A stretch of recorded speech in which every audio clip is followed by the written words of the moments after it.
So yan mga kaibigan, dahil may lakad sila mama, so ako muna dito sa bahay, habang wala din kasi si Auntie Inday, so ako muna dito, dahil nandito tayo, maya na ako magtrabaho doon, maya na ako mag-edit. Pagkatapos ko dito kasi, kailangan ko pa din gawin yung ano kay Idmar na vlog niya, kailangan ko din i-edit yun. So ito yung work natin for today's video. Dito muna tayo sa bahay nila mama.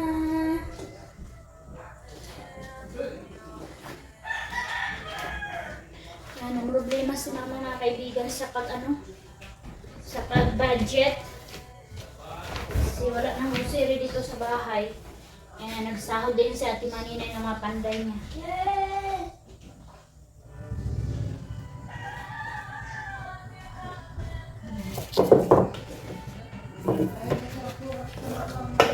Punasan na natin dito, doon na tayo sa hugasin kasi si Dodong Junjun muna ang nagbantay kay Arlene.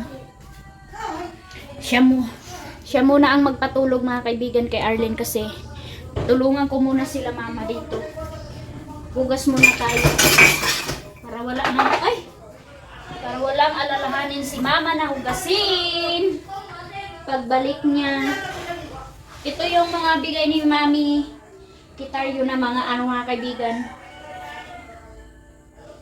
So ipapaayos itong papaayos ulit ni Ate Manina itong lababo kasi hindi na ayos pag lagay ang tiles ng mga panday nung nakaraan ng mga panday mga kaibigan. Tingnan niyo ayan mag-aw na siya mga kaibigan, bababa yung tubig dito sa ilalim, magbaha mga kaibigan, magbaha siya.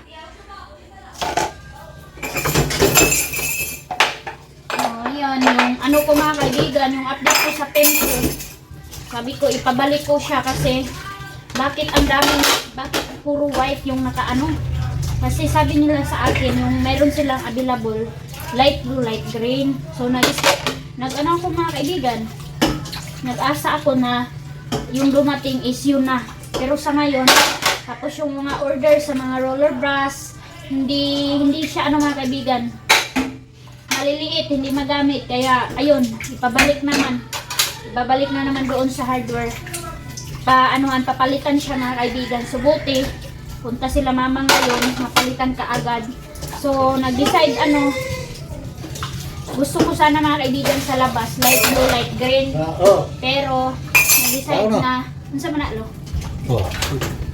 Nag-decide nag-decision din si Lolo na i-white na lang daw ang labas. Kauna na. White na daw yung sa labas. Kasi hindi ako nag-order ng mga kaibigan. Ng light blue, light green. Naghintay na lang ako kung ano yung chat ni Madam. Kung mayroon na silang available. Kung nandyan na ba sa hardware yun na pen.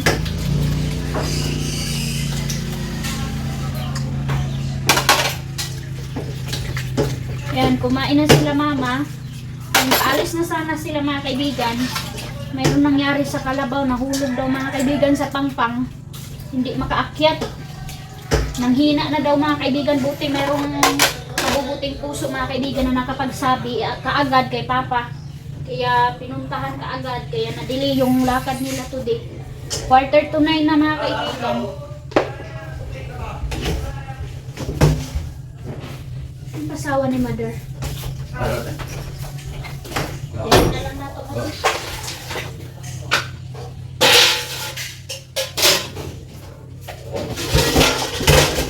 Let's play tayo.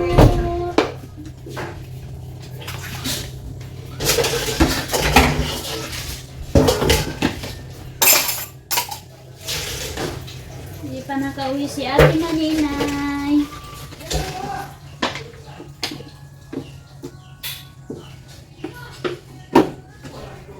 Lagyan natin ng kunti para mawala yung lansa.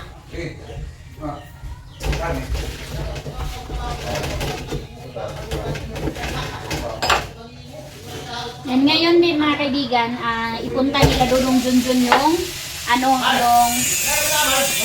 cladding doon sa simbahan, ilalagay na nila.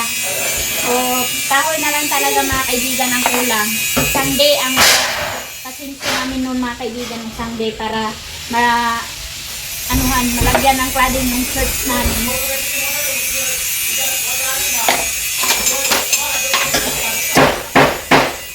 Binilhan ni Papa mga kaibigan ng si Mama nagbili ng cup na ito, maliit kasi ayaw ni Papa ng malaki na cup na coffee kasi matagal daw maubos. Matagal maubos kapag malaki ang baso and hindi din niya maubos kung malaki ang baso. Maliit lang kasi mag-coffee si Papa.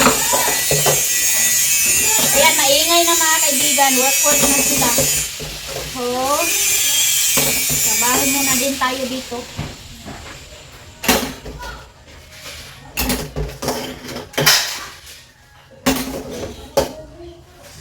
Sana matulog na yun si Arlene para makatrabaho ako. Si Iman, uwi na si Iman, Monday ngayon, absent na naman siya. Kasi nagpa-music! Ako, nagpa-music na si Mama mga kaibigan. Bye-bye muna! Kasi makapirat! So yan, finish na! Malinis na ang kusina. Hala, mayroon pa pala dito mga kaibigan. Ang mga kaldero. So, mamaya na yan. So, yun na. Lagay na ako ng downy dyan para mabango. Yun na, work. Yan, busy na.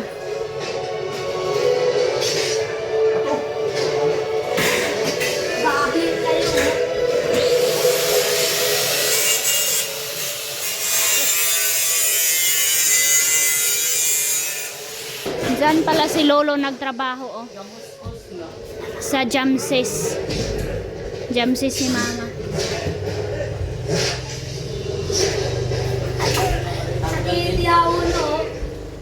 Ito! Aw, ato, ngampa ba iton? Bali, ano ba lang itong lao?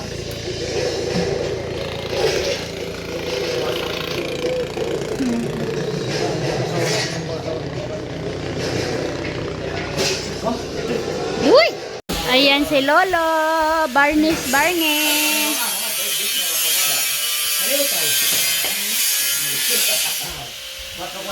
Ito yung gamit ni Lolo mga kaibigan sa bahay ni Ate Maninay. Ayan. Ayan. Chocolate brown. Ito yung resulta. Hano, bisan saba tulog no? So yun na mga kaibigan, nakarga na nila yung cladding para sa church. Para maano na doon mga kaibigan, malagay na siya doon para pagpanday nang doon na sa ilalim ng simbahan. Sana tuloy-tuloy na mga kaibigan. Hindi lang yung bahay ko kundi yung simbahan din namin yung mapagawa natin. Yan. Madali lang nila dito banda mga kaibigan kasi simple lang yung design. Yan, dito na sila sa kabila. Yan, si Uncle Tani busy pa rin sa pagpaganda ng mga saksakan sa mga switch. Para turno daw siya mga kaibigan.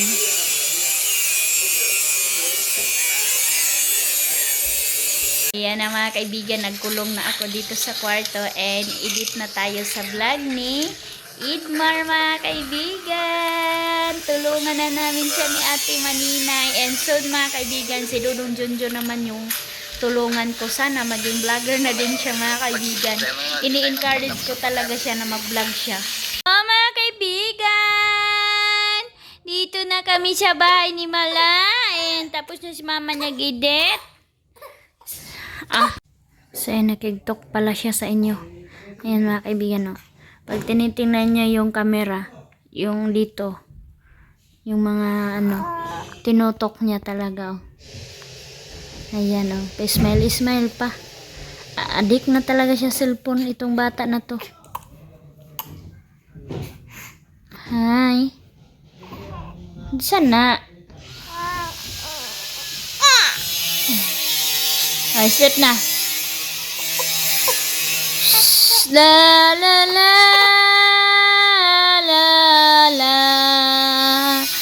La la la la.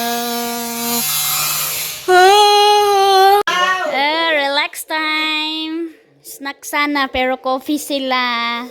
Wala pa, hindi pa dumating sila mama, wala pang bread. Ano yan? Eh, ayan ang bread nila.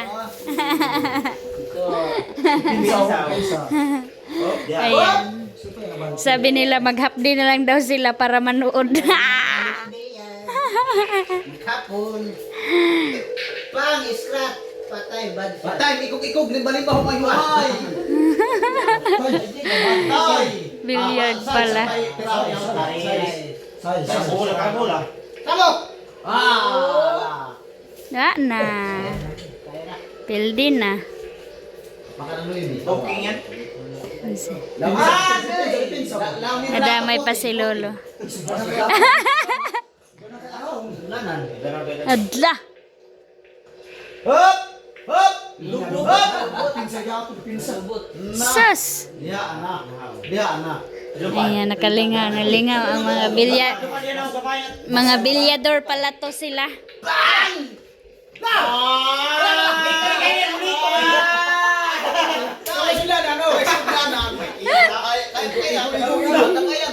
Ang enjoy naman nila mga kaibigan.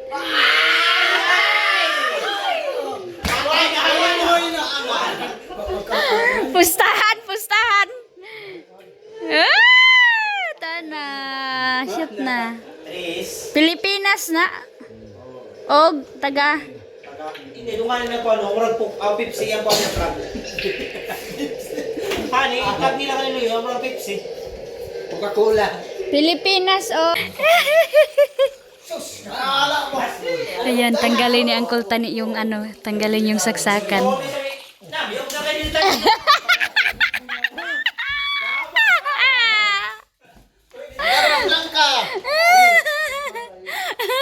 Mga kaibigan, na ano si Pastor Jerome na kuryente po. Akala niya walang kuryente yan. Paghawak niya mga kaibigan. Guy. Ano ka buka may tumon kilid. Aging klading kami. Pilit nga. Duy. Nagmagnet siya mga kaibigan sa cladding. So yan, edit pa rin ako sa trabaho nila, Idmar mga kaibigan. Sumama si Idmar doon sa nanibaw sila ng screen ni Dudong Junjun. Hindi na sila sumakay ng baruto.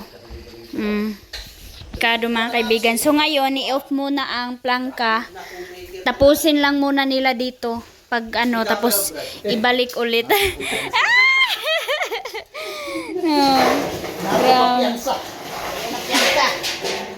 Ay, December na. Ayan. Pati kay kilid buto. Yan man iya. Ayan na. na. Nag-grounded mga kaibigan.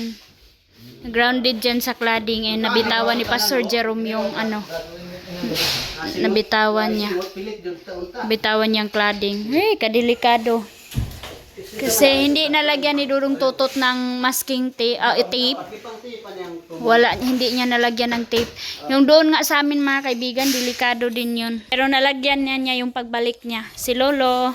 So ayan, pinatay ng mga panday para hindi makapanood si Aldong. Pero balik din yan mga kaibigan. Si Idmar na naman dyan mga kaibigan sa kusina. Tapos na kami nag-lunch. And maghuhugas na si Idmar ng plato. Dyan siya din nagluto ng ulam at saka kanin. So dito, mag-ano muna ako, magtrabaho din ako sa akin na YouTube mga kaibigan. Mag-edit muna ako. Relax din na naman sila kasi bago sila kumain, manonood na naman sila ng TV. Relax time na naman. Ayan. Nandito. Pagkatapos nila doon sa kwarto ni Mama maglagay ng white na cladding, dito na naman sila sa kabila mga kaibigan. And yung sa kusina, metal, ano na lang, yung itong white na lang kulang doon. Yung paglalagay nila ng molding doon sa kusina. Mingaw lagi dire. Di ba basta sa tabi, i-wifi? Wifi ya. Tapos wala na. Loading. Loading. Oh. Hala hala.